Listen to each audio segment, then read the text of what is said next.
Hello again. This is the Watering Man, Spiritual Toolbox number 111, the Love Chapter number 87, audio recording number 429, and examination table number 91.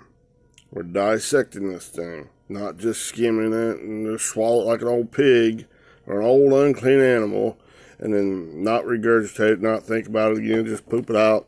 Just go on, whatever. I don't know what to say. It's really good. And poop it out. Go right on. No. Be like a clean animal that has two stomachs, right? Like a cow or something. And it eats it, chews it down, swallows it once, and then regurgitates it into that second stomach. It's just speaking about you take it in, and then bringing it back up and think about it, meditate on it, pray about it, listen to it, get it ready. So when those storms of life come and you're in the eye of that storm, and you have to make a decision to agree with God in hot pursuit, gaining from that cold, carnal nature, your own poopy thinking, your own right-mindedness, increasing. You're being in hot pursuit of God. And God is giving the increase. God is doing it. You're saying, yes, sir, Daddy, chop this out. Make me hotter for you, Father, inside. For your love beyond words. You are love. You are light. Illuminate me in this area. Brighten up my mind to the point that it ignites into a fire. That ball of the sun, right? Right? Spiritual entropy, not this natural entropy going from hot to cold. Okay? Well, this is going from this cold carnal nature to being hot in hot pursuit of God. Woohoo! Okay? These prophecies are giving you aids in this to help you pat that down. So when you're kind of like knocked in the head in the eye of that storm, bang, trying to stay conscious. I'm under a lot of pressure here. Instead of getting all grumpy and growling, I'm hurting, man, can't you see that? Like it's an excuse. We've all probably been there. It's a lot harder to focus, the child of God. Focus. Be loving and kind. Or just not blow up on people because you're getting your toes stepped on the storm of life. All these pressures coming from everywhere.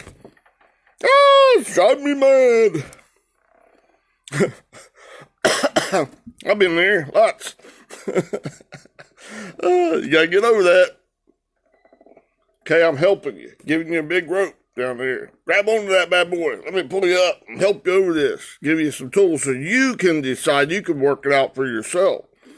Work out your own salvation, your own deliverance, not with fear and trembling, but with respect, honor, adoration, love, recognizing God is my exceeding great reward. I want that. I want to quit grasping after all this wind stuff and getting just maybe a handful of poop every once in a while. That's all. Maybe licking on that, gag it, tastes good in my mouth because it agrees with me, and then it's bitter in my stomach. Oh, make me sicker than a dog. Right? Speaking internally in your mind, your thinking processes. Okay? This stuff, if you take it and meditate and think about this stuff, oh, it's true. Oh, it's so true. Make God true. Go into the truth of God. Changing them little 1e to negative 35, like meters, but this is in the spirit, like the thought process kept down that small. Okay, a plank length size. The seed of faith, growing that, causing that increase back into the right-mindedness of God. In one little thought process. Oh, that's a long way. But you can do it. Through Christ. God's doing it. You're not. You're just working it out with Him. You're developing. God's developing a relationship very intimate with you so that this deliverance this salvation within you in each and every thought process that you go through this, to whatever degree it's coming in. That's your good news. That's each person's good news. Woohoo! God is great. Where you're down to the level where it's just, God is great. Or you're going, God is, with the full, everything you got. God is great. Right? He's your exceeding great reward. Means there is no higher, no greater reward. No barn, no big car, no bigger house, no big, if I just had $1 billion, I'd be satisfied. No, you wouldn't. Okay? If you wilt and faint from these pressures of life, you like looking back like Lot's wife. Turn into a pillar of salt. And salt can't walk it out, can't live it out, can't exist back into the self-existing one. Can't proceed. Can't grow from this cold, carnal nature that we've all been subjected to, not willingly but in hope, right? Can't proceed by turning into a pillar of salt and staying there, staying in your own right-mindedness, in your own poopy thinking.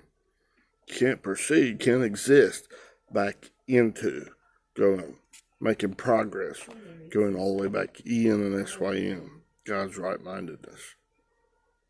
Resting in God. You're not there yet. You can't skip any, like Jesus was in the belly of the earth 3 days. There's 3 ages, 3 phases of this spiritual growth in each one of these areas, okay? Not just a 24-hour day. Okay, three times where this heat's growing up. Okay, now this boiling and this vinegar solution, he's just showing you. And on the 3rd day, he rose from the dead. You're rising out of that carnality, out of this cold natural state, and going through the eye needle 3 phases.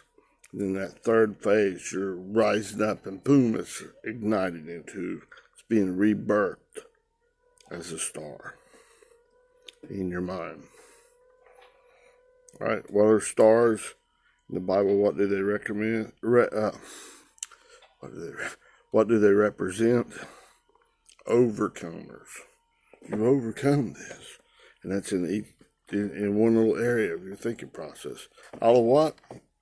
An innumerable number, just like up here in this universe, an innumerable number of stars. An innumerable number of thought processes. God's taking and bringing you right back. So you got to agree. Okay? You're agreeing right with God. Agree as you're being baptized by the Holy Spirit. Baptized E-N. From out of and all the way to, towards, into, and E-N. And S-Y-N. God's right-minded us in hot pursuit. No lukewarm, no cold stuff. When God said, "Rather have you cold or hot?" If you're lukewarm, spit you out of his mouth. Trying to manipulate, trying to say, well, maybe I'll just give in to you. Yeah, have your way. No. That doesn't qualify. Lukewarm. Spit that part of your beast nature, that strong lizard. Strong beast nature. It's not yet. It's not brought in. It's not got the wedding garments to be reunited in oneness with God, E-N and S-Y-N God. And this is one little thought process. Just if you do it once doesn't mean, oh, I'm done. I'm perfect in everything I do. No, that's in one area. There's a whole lot of areas. You can't say, well, I've had about enough of this. I'm retiring. It's he that endures until the end. And my wife said, "Oh my, I wish I could," but you don't really wish you could. It's just like it's rough at times. Tell me about it. You're going through surgeries, or financial things, divorces, whatever God places, whatever God uses to raise up these temperatures in these pressures, make this earthquaking in your mind, increasing that vibration of those little pixels, those little, okay?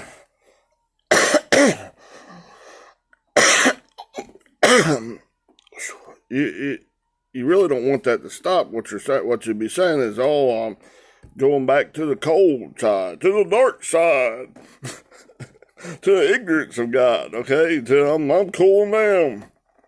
You don't want to be entropy like in the flesh. You feed that flesh, you just get corruption. Your mind gets corrupted. You're not proceeding back to put on the mind of Christ. You don't do that in hot pursuit, right? That's not the easy way. That's the broad is the way to destruction, and many are that'll go that way. They turn, "Oh, I had about enough of that. Can't think that stuff." Which I say, "Oh, every good deed never goes unpunished." See, they're thinking punishment. God's not punishing you. He's giving you an opportunity. Be reasonable, my child. Sit my way. I might try to cover that verse. It takes a while to get through these verses, to get through them better, deeper. I bring out more to you. Give you a better spiritual toolbox, not one that'll come out there and break right when you need it. "Oh no, I needed that wrench. I needed that sock and duct tape to shut that old dog inside me up. No, he won't stop yapping in my ear, driving me nuts. There's this old parakeet over here that's talking all kinds of stuff. I just can't understand it. I don't want to understand it. Get out of here, you old dog, you old parakeet, you dumbass donkey. Quit trying to make me do your stuff. You sneaky snake trying to manipulate me. Oh, get out of here. It's not some big old bad devil out here. He's trying to convince you that bull crap. You stupid. Trying to tell you, you're going to hell if you don't get..." There's only 4 words Karen says hell. And if you really look at them, it's not speaking of that. I did a series on that. Go back and look at it. Okay? Alright? We got to go on. Alright? I would suggest looking at these things like I'm putting them out and putting them in trying to number some of them in different things here, but like a spiritual toolbox, 1, 2, 3, 4. If you follow them in order and check them out and study them, you can go back and look at them, because there's a lot in there, a lot that I'm not even saying. But shit has to resonate, work it out with you in the storms of your life. Okay? This is just equipping you for you to use. Oh, I can use this tool a different way. Oh, yeah, a better way. Oh, yeah. It's working it out between you and God. All right?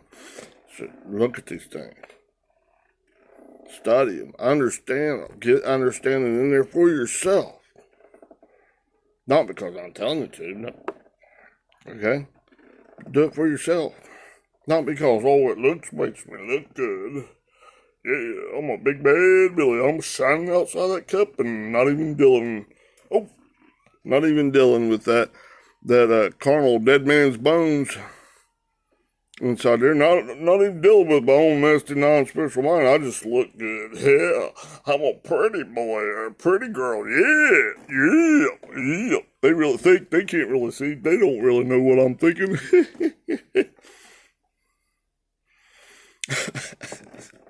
Right? All right. Now,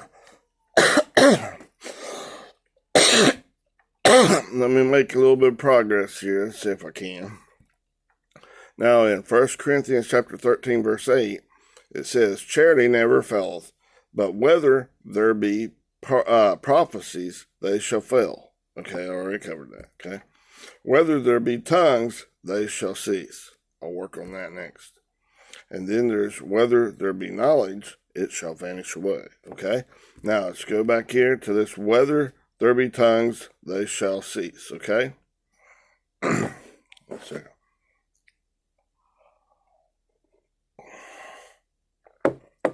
Now that weather right there is from a familiar word. You should be familiar with it now. Hopefully. It's number 1535. E-I-T-E. This word.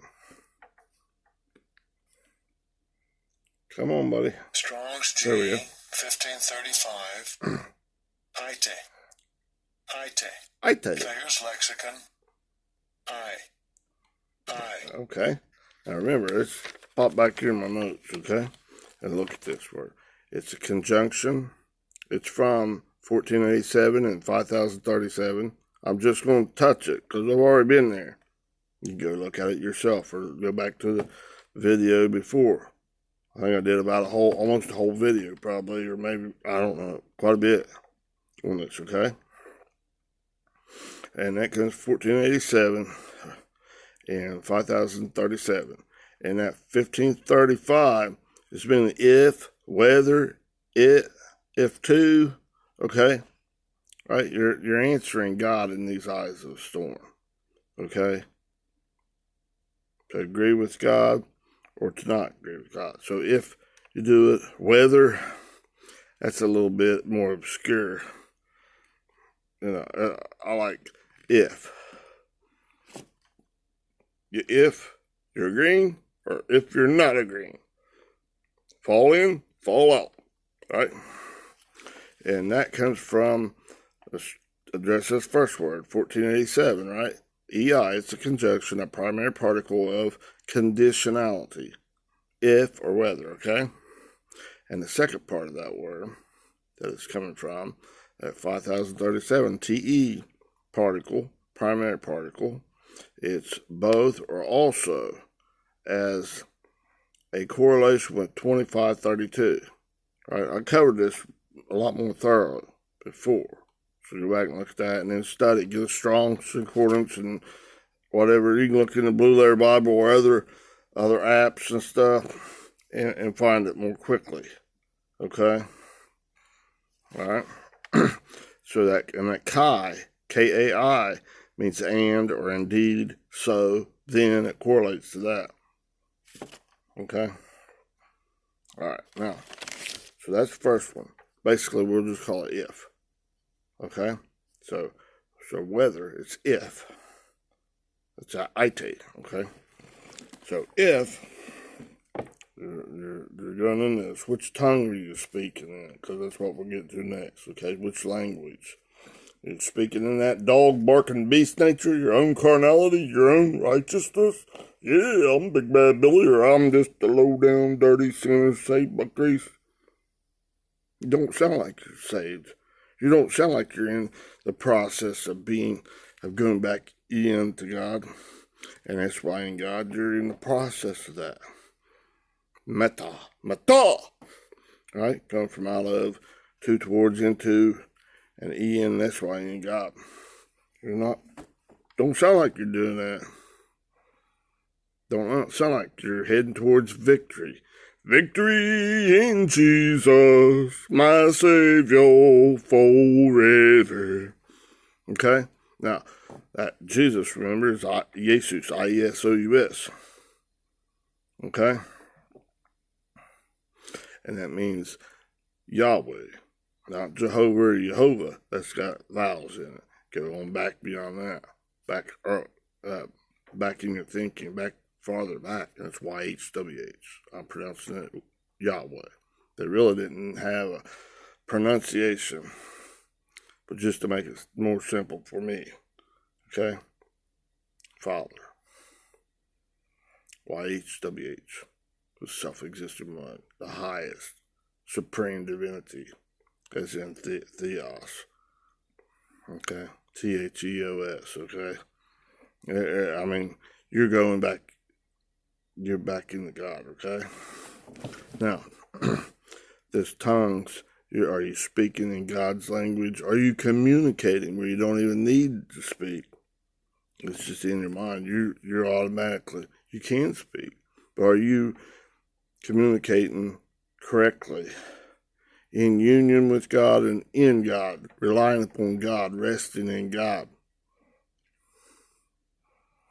And at what degree are you? Are you off of it? Oh, good and evil.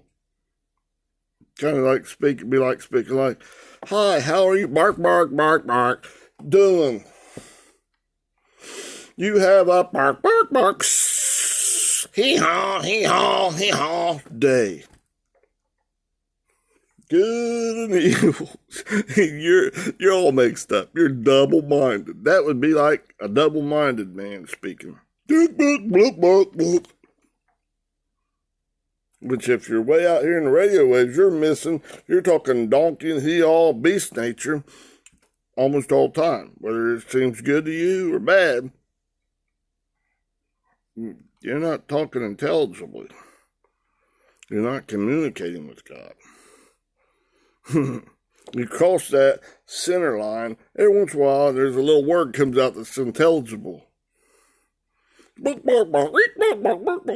Town. Today. Oh, God, dog, what that feller say? What'd she say over here? What the? Pretty hard to understand, right? You're like a barbarian. You're talking, can't make sense of it. It's barbaric. Okay? That old beast nature is just, yuck. You can't speak the tongues of God, the language of God, okay? All right. Now, this word for tongues that they translate for tongues is 1100, 1100, and it's Glossa. Probably where they get the word glossary, okay? Let's look at it. Strong's G 1100. Glossa. Okay. Now, let's take a look at this. Oh, yeah.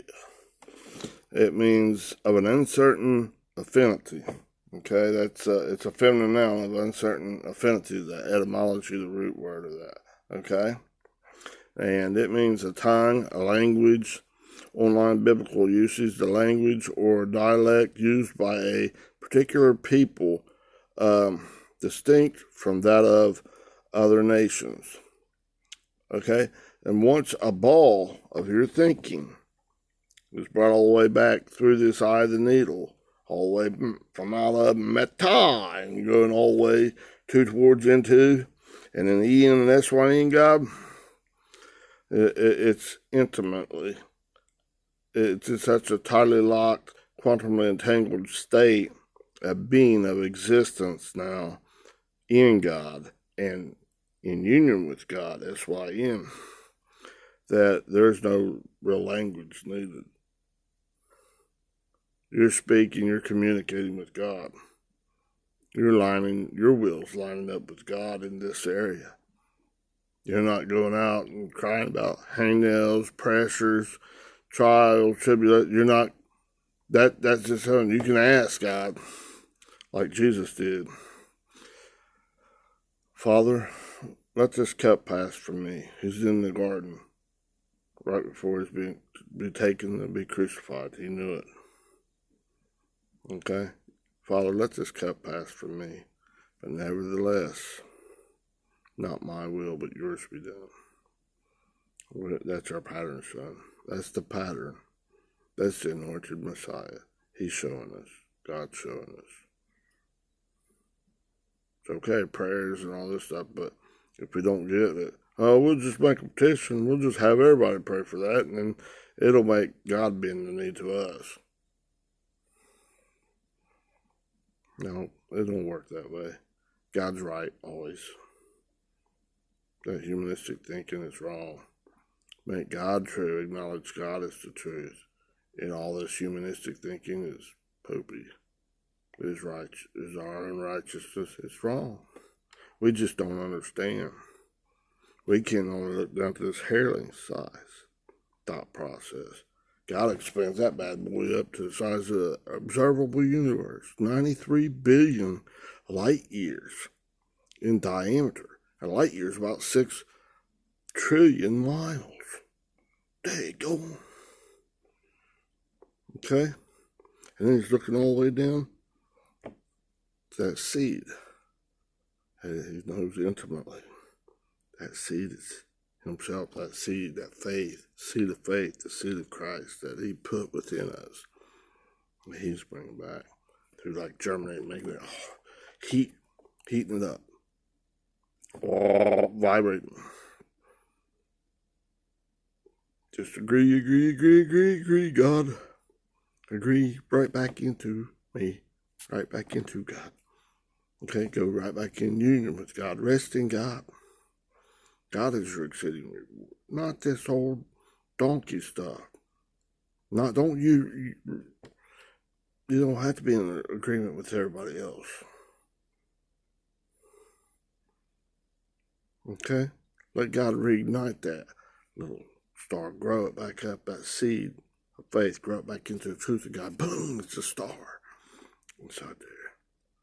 Long way to get to from that seed, plumb, grow it all the way back into, all the way back in, that's why in, boom, reignited by God as a star. That has to meet his qualifications. Much heat, much pressures, much tribulations, calamities. Okay, just like Jesus took, and if you don't suffer with me, you'll not reign with me. That's what Jesus was saying, right? So, and Jesus suffered all things as a man. Internally, all this stuff. So then you saw a lot outside. Crucified on the earth, on the cross, and all this stuff, crown of thorns, and all this stuff. There wasn't all kinds of stuff. That's just a little bit of what was really going on. Just like us. You don't know what a person is suffering inside. Okay? Okay. Now, let's see. Once a ball of thinking is brought, Ian and S.Y. and God, it's an intimately close relationship, Ian, right? S.Y. and God, in union with God and relying upon God, resting in God for all things, in God's righteousness and God's love beyond words. They're in awe, in a state of allness. There's not need for no speaking. You know intimately. Faster than the speed of light. You're quantumly entangled. If you know it look like it up there, it's down. Down, it's up. Because it's quantumly entangled, just like you're talking about in quantum physics. It's the same thing, but it's tightly locked. It's tightly locked. It's looking at it, and that's quantumly entangled. Sorry. Okay. You're speaking in God's language. You're communicating because you're hearing God. And yes, I agree. Yes, don't. It's no longer yours. Going, what, a zillion mile an hour. But you're right in God, held tightly in control by God. God, your source, that fire burns forever in that star. Because it's,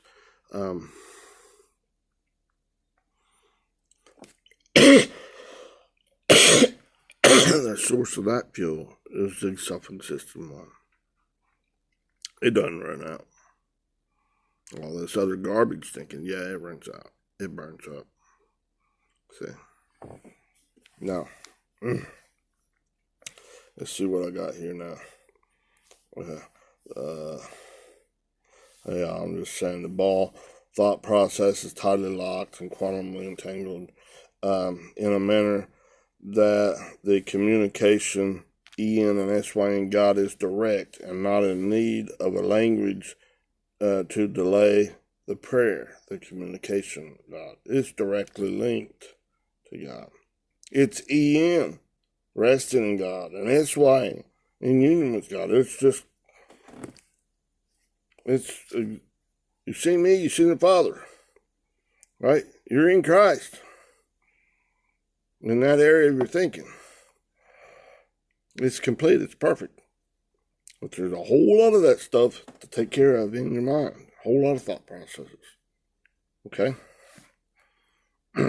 It's a long way to turn that seed by agreeing with God. all the way, take it from a dead, just barely active, barely moving state, very cold, into all the way in through the eye of the needle to where it's vibrating and going plumb ballistic. And boom, ignites that gas that's burning up all this garbage stinking, and it's like a gas. It's like energy. Boom, ignites it into a star. Can't be put out then. Woohoo! Okay, fueled by God and held tightly more securely than the protons and neutrons in the nucleus of an atom are held by the strong nuclear force. Okay? So you communicate with God, a righteous man, a right-minded man, in this one, each little thought process, and it's growing in doxa, density of God's character, God's glory. Okay? Glory. Okay? This existence of that one ball and the EYEN and SYN of God's right-mindedness is permanently fixed. It's in the fullness of God. Woohoo! And this is one area out of a myriad of areas in your mind. Okay? So that's what's spoken about, that tongues. Is it the tongues of men of this crap thinking, or is it the tongues of God? Okay? Now, this has been Spiritual Toolbox number 111. I'm about to run out of time. Thank you. I'll continue here later. Bye-bye.